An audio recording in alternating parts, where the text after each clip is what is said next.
Here's what's topping our lineup. There's a new push to get more people with disabilities hired, the unique skills they're bringing, and how families can help them succeed. Fewer people are drinking milk, and big milk producers are filing for bankruptcy. We're at a dairy farm that's trying a different type of milk to save the industry. And with all the time we spend on our phones, you may have heard of using dark mode to help reduce eye strain. Ahead on the Now, advice on whether it actually helps. Thank you, Annie. I'm Amanda Starantino, and you're watching The Now Indy. Only on RTV6, it's an idea hoping to be a gesture of gratitude. Rafael Sanchez reports on the effort to honor public safety workers injured in the line of duty. Santos Cortez is in the gym 5 days a week. The healthier I can be, the more active I can be, the better chances I give my body to fight off any infections or wounds or anything like that. He's been in a wheelchair since 2012 when he was injured on the job by a drunk driver. The retired Metro police officer keeps busy being a father of 3 and now nurturing a monumental idea. They feel forgotten. They don't feel remembered. He's raising funds for a monument that will honor the contributions of public safety workers injured in the line of duty and forced to leave their careers, including police officers, EMTs, firefighters, sheriff's deputies, and state troopers.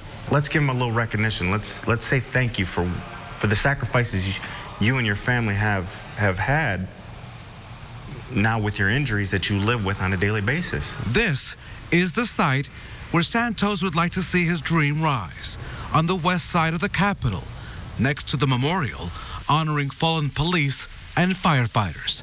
The green space is available. The unknown is state approval.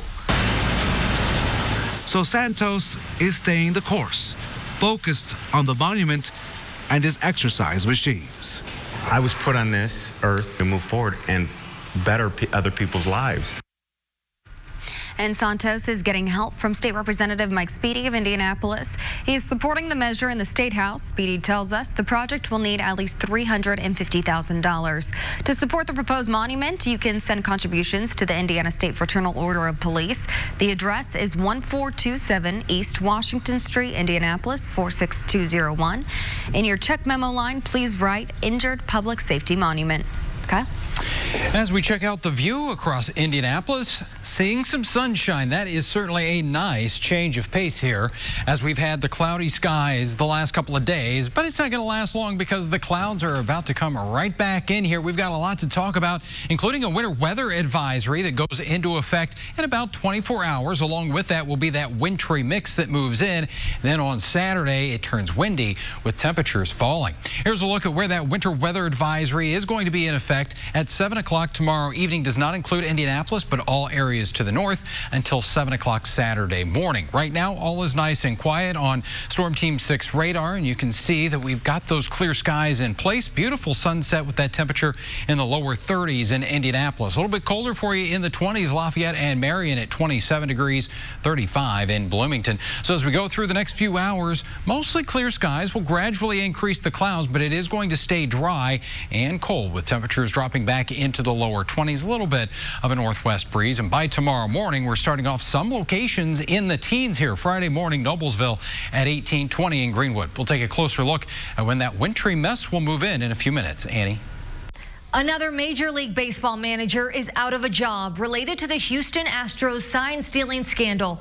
Carlos Beltran is no longer with the New York Mets. He's the latest manager to lose their position since it was revealed the Houston Astros were using a high-definition camera to steal opposing teams' pitching signs and letting their own hitters know what was coming. It happened the year the Astros won the World Series. Beltran played for the Astros that year and was named in the MLB's report. Well, there's a dangerous growing problem with America's alcohol use. New figures from the CDC today show that more adults are binge drinking. That's 5 or more drinks at a time for men and 4 or more for women. On average, once a week, adults are having 7 drinks in one sitting. Now, this is not just a young people issue. The binge drinking growth is in middle-aged and older adults. And when it comes to getting people to drink less alcohol, specifically high-risk drinking, the answer may lie in the facts. And the social norms program was a very positive approach that look at the facts and gives the facts back to the people out there. That's Dennis Martell, a social norms expert and director of health promotions at Michigan State University, talking about a groundbreaking campaign. It centers around changing perceptions about college drinking. When I have an incoming freshman come in and I say, how much do you think the average MSU student drinks on a setting? And they'll say maybe 8 or 10. And we say, no, it's actually 0 to 4.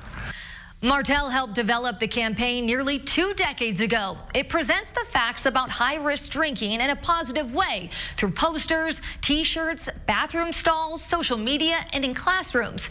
Students designed the Ducks look right here. The messaging has been all over Michigan State University's campus since the early 2000s. And the campaign has led to increase in protective behavior, like eating before drinking, alternating alcohol with water, keeping an eye on your friends, using designated drivers, and drunk driving numbers have also dropped. There are fewer people drinking 8 or more drinks, and it's reduced alcohol's impact on students' academics from 10% down to 1 or 2%. MSU is now sharing this campaign with other universities and communities to reduce high-risk drinking.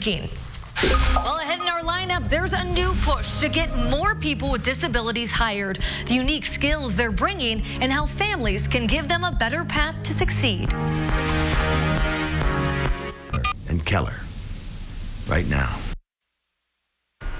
If Dr. Martin Luther King Jr. was still alive, he would have turned 91 yesterday. But today, more than 50 years after he was killed in Memphis, his message and dream still challenges us, as we heard today at the State House.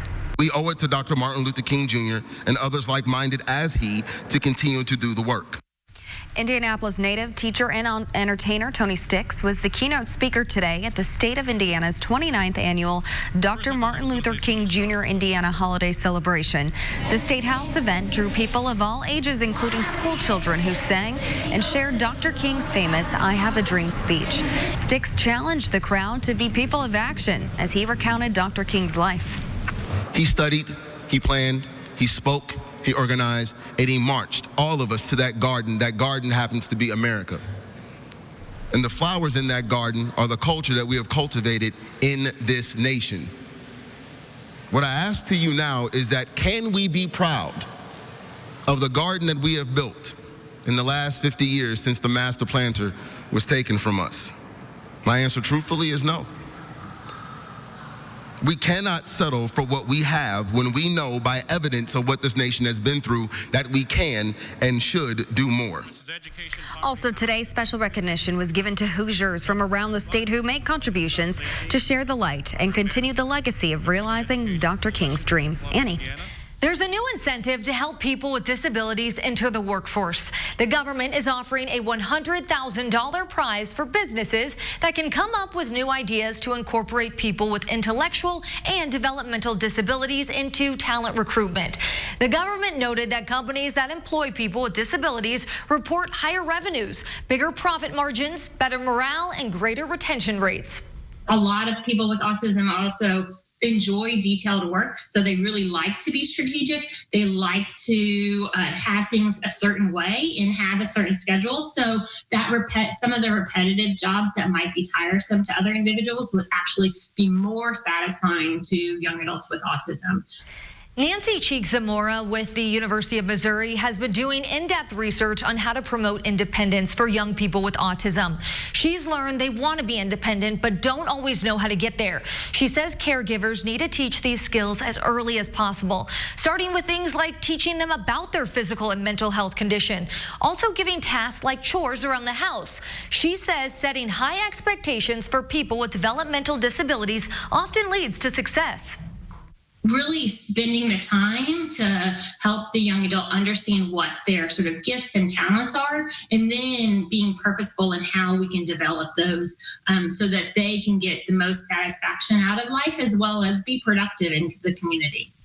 On the employment front, she says those with developmental disabilities often are successful with hands-on job training, also getting paired with a peer for guidance. And she says employers need education about setting appropriate expectations. Vocational rehabilitation programs are the largest providers of job placement services for people with disabilities, and they're in all 50 states. Well, college graduates now have to clear another hurdle when they apply for jobs. Artificial intelligence is being used to vet people for jobs. Career counselors at schools like Duke and Purdue are preparing students on what they can do to win over algorithms. And getting back to our lineup, fewer people are drinking milk, and big milk producers are filing for bankruptcy. We're at a dairy farm that's trying a different type of milk to save the industry. Promotion for just $259 a month. Tiny home villages are popping up across the country in an effort to help people who are homeless. Bo Evans is looking at the impact they could have. It's another cold, wet day in Tacoma, Washington.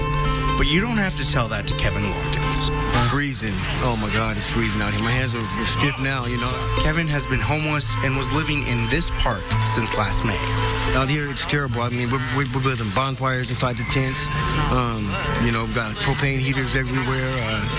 You know, it's pretty chilly out here at night. That was Kevin's reality until a few weeks ago when the city of Tacoma opened a small tiny home village just a block away from the park. Kevin got to move inside. That's where Eric Davis comes in. Residents are enjoying themselves. They're loving it. They're very happy to be indoors, out of the cold, and have a little dignity for themselves. Eric manages the tiny home village for the Low Income Housing Institute, which is working with the city of Tacoma. The goal? Get people off the streets and then get them into permanent housing quickly. Kevin hopes it can be the springboard he needs to get back on track. I've been lucky enough to find myself in one of the tiny homes, and I'm hoping that I can turn my life around and get together, you know. The homes are about 100 square feet, have doors that lock, heat, electricity, and Wi-Fi. There are portable bathrooms on site and a community kitchen. Residents still have to go off-site to shower and do laundry, but they are close by. Tiny homes are a popular solution in cities across the country.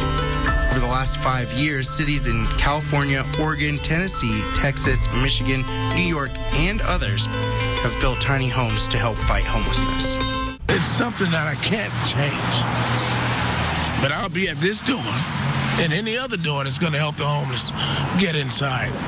That's because Eric lived in a tent for 7 years before he got back on his feet. Now he's dedicated himself to helping others to do the same. That's why I do it. I mean, it's not a job. It's what I'm supposed to do. People did it for me. And I know to my heart what it feels like when you feel like the world just turned its back on you. And he sees tiny homes as a real solution that can help people up when they're down. They're human. This is the United States. We should be helping one another, not pointing the finger because someone's a little down on their luck or they have a mental illness or whatever it is. I'm Bo Evans. An Indianapolis radio station and the owners of a popular North Side restaurant devastated by a fire over the weekend are coming together to provide help for the displaced employees. Country Kitchen's Soul Food Place caught fire Saturday morning at 18th Street and North College Avenue. The fire department said there's heavy damage to the entire structure and the stability of the building is compromised. The owners say they want to make sure their employees are taken care of while they figure out the rebuilding plan. So they are teaming up with Radio 1 to host a day-long donation drive to raise money for the employees. It will be Tuesday from noon to 5 p.m. at the restaurant, 1831 North College Avenue. You can just drive by to make your cash donation. You can also make a donation at Key Bank. Kyle? All is quiet now across central Indiana. We have temperatures upper 20s to even some middle 30s, but that breeze making it feel more like the lower 20s for us. By tomorrow morning, around 23 degrees. The clouds will return to the area. A little bit of a southeast breeze there, 10 to 15 miles miles per hour as temperatures will struggle to reach around 32 degrees as we head into the afternoon. That's also when that wintry mix is expected to arrive. So here's TrueCast Friday at 1 o'clock in the afternoon. Cloudy but dry right on through the lunch hour. As we get into the mid to late afternoon, that's when we start to see that light precipitation overspreading the area and a little bit of a wintry mix, a little more snow to the north, but you can see how that's going to continue here. I think a little more of that freezing rain near and north of Interstate 70 here as we go through the overnight, but then the temperatures will start to warm. As far as accumulation, snowfall should be fairly light. Most areas less than an inch, maybe 1 to 2. Lafayette and Logansport, light ice accumulation under 1/10 of an inch, but it doesn't take a whole lot to create some issues. Kind of the warning here is to just stay inside during the overnight hours of Friday. By Saturday morning, should be in pretty good shape as we pick up about 1/2 to 3/4 of an inch of rainfall going into the first half of the weekend. Next few days of the forecast, those temperatures will fall on Saturday, just 19, with breezy conditions on Sunday. Wind chills will hover right around 0. Annie? The Affordable Care Act seems to have helped narrow the gap between whites and minorities who are covered by health insurance. Data from the Commonwealth Fund shows the number of uninsured African-American adults is now at 13%. For Hispanic adults, it's 25%. And for white adults, it's 8%. The Commonwealth Fund says the expansion of Medicare helped narrow the gap, but more can be done to close the gap. We know that a lot of people can't afford their individual insurance coverage if they buy it on their own because maybe their incomes are a little too high to qualify for subsidies. So if we expanded subsidies so more people could get coverage, that would also help. Hispanics and African Americans tend to get worse quality care when it comes to heart health. The Commonwealth Fund says that's something the U.S. should focus on and improve to make health care equal for everyone. Well, the Food and Drug Administration says raw milk poses a health risk, but proponents swear by its health benefits and quality. And now some dairy farms are looking to unpasteurized milk to help save an industry that has been in free fall for decades. Usher Qureshi has the story. For more than 100 years and 5 generations, the Kramer family has been in the dairy farm business. We grew up on a small dairy farm of about 70 cows. Twice a day, they milk their cows, 4 at a time. About 25 gallons per milking. But milk consumption in the U.S. has plummeted 40% since 1975. In just the last 2 months, 2 giant milk producers, Dean Foods and Borden, both filed for bankruptcy in part due to falling profits. And while milk producers are in the midst of a dairy crisis, the alternative milk market has skyrocketed. The advent of the different nut milks and the fact that they use the term milk on the packaging is very confusing to our customers. It's one reason some farmers like Kramer are turning to an emerging niche market, what she calls safe raw milk. We pasteurize about 1/4 of our milk right now, and 3/4 of it is raw. Kramer says simpler processes mean better margins, and she insists it's healthier. And our heart lies in raw milk because it's just easier. There's less processing steps. It's better. It's more healthy. It tastes great.